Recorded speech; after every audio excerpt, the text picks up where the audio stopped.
మాఘపురాణం 8వ అధ్యాయం. దత్తాత్రేయుడు కార్తవీర్యార్జునకు ఉపదేశం ఇచ్చుట. దత్తాత్రేయుడు బ్రహ్మ విష్ణు మహేశ్వరుల యొక్క అంశమును జన్మించాడు. అతను కూడా లోక కళ్యాణం కొరకు ఘనకార్యములు చేశారు.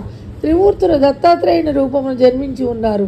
దత్తాత్రేయుని కాలంలో కార్తవీర్యార్జునుడు అను క్షత్రియ వీరుడు మహిష్మతి అనే నగరము రాజధానిగా చేసుకుని పాలించేవాడు. అతనికి గురువరులు దత్తాత్రేయులు. ఒకనాడు కార్తవీర్యార్జునుడు దత్తాత్రేయుని ఆశ్రమమునకు వెళ్ళి నమస్కరించి, గురువర్య, మీ అనుగ్రహం వల్ల అనేక విషయాలు తెలుసుకుని ఉంటుంది, కానీ ఈ మాఘమాసం యొక్క మహత్యం విని ఉండలేదు. కావున మాఘమాసం యొక్క విశిష్టత గురించి, మాఘమాస ఫలం గురించి నాకు వివరించవలసిందిగా కోరుచున్నాను అని దత్తాత్రేయుని కోరెను. దత్తాత్రేయుడు కార్తవీర్యార్జునుని కోరికను వర్ణించి ఈ విధంగా వివరించెను. భూపాల, భరతఖండంలో ఉన్న పుణ్య నదులకు సమానమైన నదులు ప్రపంచమందెచ్చటను లేవు. ఈ నదులలో ముఖ్యమైనవి 12. అందుచేతనే వీటికి పుష్కర ప్రవేశం కలుగుచున్నది.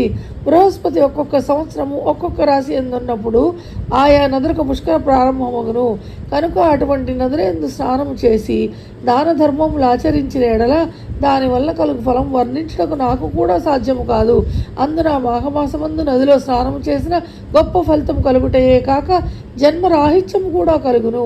కనుక ఏ మానవుడైనను మాఘమాసములో సూర్యుడు మకర రాశి ఎందుండగా మాఘ స్నానము చేసి ఒక సద్బ్రాహ్మణునకు దాన ధర్మములు చేసినచో పంచమహాపాతకములు చేసిన వాడైనను ముక్తి పొందగలడు అని దత్తాత్రేయుడు కార్తవీర్యార్జునికి ఇంకను ఈ విధముగా చెప్తున్నారు.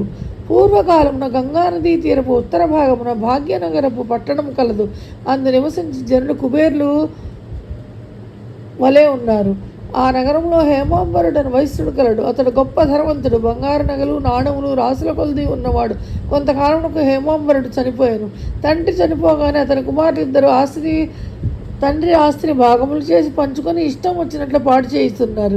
ఇద్దరు చెరగ ఉంపుడు గత్తును చేరదీసి కులభ్రష్టులేరి ఒకనాడు పెద్ద కుమారుడు వేసితో ఉద్యానవనంలో విహరించుచుండగా కర్మవశాత్తు తాచుపాము ఖర్చుడిచే నోటి వెంట నొరకలు కక్కుచూ చనిపోయాడు. ఆ విధంగా హేమాంబరుని కుమారులు ఇద్దరు చనిపోయారు. యమదూతలు వచ్చి వారిద్దరిని యమలోకంలోకి తీసుకుని వెళ్ళిరి. చిత్రగుప్తుడు వారి జాబితాలను చూసి పెద్దవాడిని నరకంలో పడవేయడని, రెండవ వారిని స్వర్గమునకు పంపించమని అన్నాడు. అప్పుడు చిత్రగుప్తునితో ఇలా అన్నాడు, అయ్యా, మేమిద్దరము ఒకే తండ్రి బిడ్డలం. ఇద్దరం ఒక విధంగానే పాపాలు చేసి ఉన్నాము. అయినా అతనికి నరకమును నాకు స్వర్గమును ఎలా ప్రాప్తించును అని అడిగాను. ఆ మాటలకు చిత్రగుప్తుడు, ఓ ఈ వైశ్యపుత్ర, నీవు నీ వేశ్యను కలుసుకొనుటకు ప్రతిదినము ఆమెతో సంగమించి గంగానదిని దాటి అవతల గట్టున నీ మిత్రుని ఇంటికి వెళ్ళి వచ్చి ఉండేవాడివి. అటులనే మాఘమాసంలో కూడా నదిని దాటుతుండగా కెరటాల జల్లులు నీ శిరస్సులపై పడ్డాయి. అందువలన నీవు పవిత్రుడవైనావు. మరొక విషయమేమనగా నీ మిత్రుడు బ్రాహ్మణుడు. ప్రతినిత్యము బ్రాహ్మణ దర్శనము చేసినచో గోహత్యాది మహాపాపములు కూడా నశించును. కాన విప్రుని చూచుట వలన నీకు మంచి ఫలితమే కలిగింది. అదీను కాక ఆ బ్రాహ్మణుడు జపించు గాయత్రి మంత్రమును కూడా నీవు విని ఉన్నావు. గంగానదిలో నీరు నీ శరీరం మీద పడింది. నీవు నీ పాపములు నశించినవి కనుక నిన్ను స్వర్గానికి పంపుచున్నాను అని చిత్రగుప్తుడు వివరించాను. ఆహా, ఏమి నా భాగ్యము!